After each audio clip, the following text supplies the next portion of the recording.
సంవత్సరం వచ్చిన ఉగాదిని తీసుకుంటే ఇది ప్రభావాది 60 సంవత్సరాల్లోనూ 39వది కావడం, తర్వాత దీని నామం మనకి విశ్వావసు నామంతో ఇది రావడం వల్ల అసలు 39వది కావడం వల్ల దీని ఫలితం.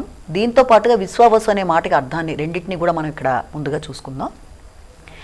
ఇప్పుడు ఈ సంవత్సరం అంతా కూడా ప్రజలందరి మధ్య, వ్యక్తుల మధ్య, దేశాల మధ్య కూడా కమ్యూనికేషన్ విషయం కానీ, అలాగే వ్యక్తుల మధ్య అభిప్రాయ భేదాలు లేకుండా మాటల విషయంలో, కమ్యూనికేషన్ విషయంలో, అలాగే ప్రయాణాలు, ప్రయాణ సాధనాల విషయం అభివృద్ధి చెందుతూ ముందుకు వెళ్ళడం మొదలైన వాటికి ఆస్కారం ఉన్న పరిస్థితులు అనేవి ఒకటి కనబడుతున్నాయి.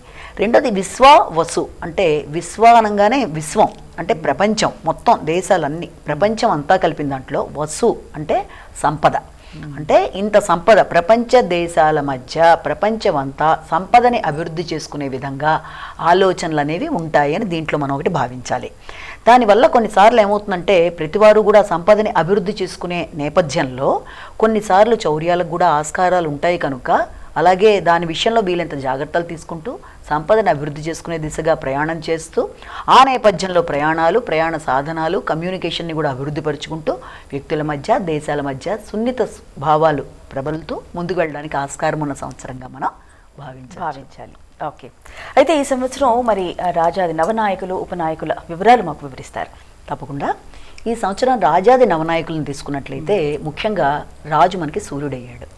అలాగే మంత్రి వచ్చేటప్పటికి చంద్రుడు, సేనాధిపతి శని, ఇక రసాధిపతి శుక్రుడు, సస్యాధిపతి నీరసాధిపత్యం రెండూ కూడా మనకి బుధుడికి రావడం, ధాన్యాధిపత్యం వచ్చేటప్పటికి అది మనకి కుజుడికి రావడం అనేది, ఇక సేనాధిపత్యం ఎప్పుడైతే శనికి రావడం, ఇవన్నీ కూడా ఈ సంవత్సరం మనం చూసే వాటిల్లో ముఖ్యంగా చెప్తాం.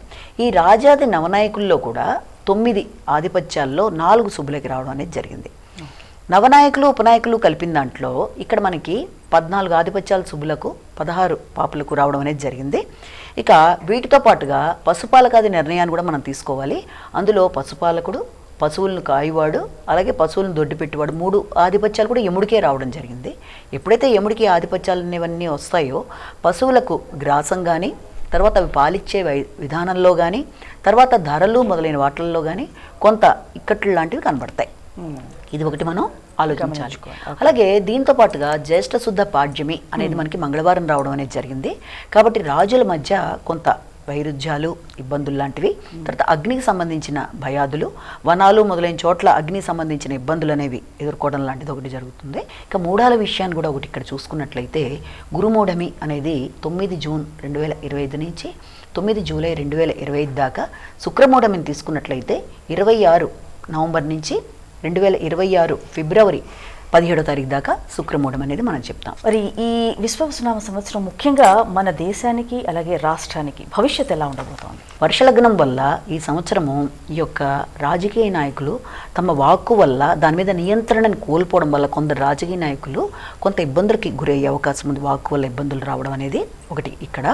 అలాగే ప్రజా సంక్షేమం కోసం కేంద్ర ప్రభుత్వం, రాష్ట్ర ప్రభుత్వం చక్కగా ధనాన్ని వెచ్చించడం వల్ల ప్రజల యొక్క మన్ననలు చొరగొంటారు. అలాగే ఆర్థిక వ్యవహారాలు కొంత క్లిష్టతరంగా ఉంటాయి. ఆర్థిక విషయాలలో ముఖ్యంగా మనం తీసుకున్నట్లయితే ఒడిదుడుకులు ఉండడం వల్ల నిర్ణయాలు కఠినంగా ముందుకు పెడతాయి. అలాగే విదేశీ సంబంధాల విషయాల్లో అనుకూలతల కొరకు చేసే ప్రయత్నాలు సత్ఫలితాలను ఇవ్వడానికి ఆస్కారం అనేది ఒకటి ఉంది. అలాగే ఇతర దేశాలతో మన సంబంధాల విషయం తీసుకున్నట్లయితే వాటికి సంబంధించిన వాటిల్లో వాటికి సంబంధించిన దౌత్య విషయాలు కొంత క్లిష్టతరంగా ఉండడం అనేది ఒకటి ఇక్కడ మనం గమనిస్తాము. ఇక ఏఐ రంగాన్ని కనుక తీసుకున్నట్లయితే ఏఐ విషయంలో అది చాలా విచిత్రంగా ముందుకు డెవలప్ అవుతూ వెళ్ళడం, ఆ పరిశోధనలు చాలా చక్కగా అభివృద్ధి చెందడం, కొన్నిసార్లు ఆ పరిశోధనల వల్ల భయాందోళనకు గురి కాబడే రకమైన విషయాలు లాంటివి కూడా మనం ఇబ్బంది పడే అవకాశాలు లాంటి దానికి ఆస్కారం అని ఒకటి మనం భావించవచ్చు.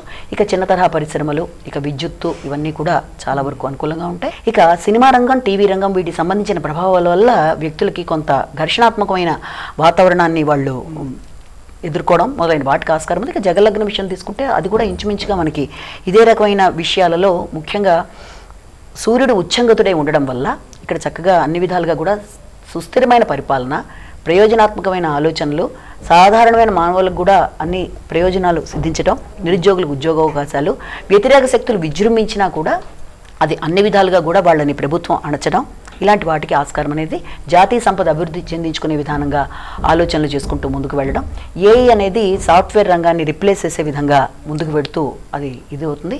ఆధ్యాత్మిక రంగానికి అధిక ప్రాధాన్యత రావడం, విదేశీ దౌత్యం కొన్ని దేశాలతో పాజిటివ్గాను మరి కొన్ని దేశాలతో ఘర్షణాత్మకంగా ఉంటూ ముందుకు వెళ్లే అవకాశాలు లాంటి వాటికి ఆస్కారం ఉంది. ఇక దీంతో పాటుగా సస్యాధిపత్యం నీరసాధిపత్యం బుధుడికి రావడం వల్ల ఇక్కడ కొత్త పరిశోధనా పద్ధతులు రావడం, నీరస ద్రవ్యాలు అవి అనుకూలంగా ముందుకు వెళ్ళే అవకాశాలు లాంటివి మొదలైన వాటిని మనం ఇక్కడ గమనించవచ్చు. అలాగే సర్వ ఆదాయం కన్నా సర్వ వ్యయం అనేది తక్కువగా ఉండడం వల్ల ఆదాయం అనుకూలంగానే ఉంది కనుక అభివృద్ధిని గోచరించేసే విధంగా ఇది ఉందన్న విధానంలో మనం భావన చేయొచ్చు. మొత్తం ఓవరాల్గా అయితే దేశం అలాగే రాష్ట్ర పరిస్థితుల గురించి బాగా వివరించారు. అయితే ముఖ్యంగా నేను ఒకటి అడగాలనుకున్నానమ్మా, ఆడవాళ్ళకి ఇష్టమైంది బంగారం, అది పెరుగుతూ పోతుంది. ఈ సంవత్సరం ఏమైనా తగ్గే అవకాశాలు ఉన్నాయా? ఈ సంవత్సరం ఇదే జగలగ్నం వివరంలో కూడా బంగారం రేటు పెరుగుతుంది, వ్యాపార రంగం అభివృద్ధి చెందుతుంది.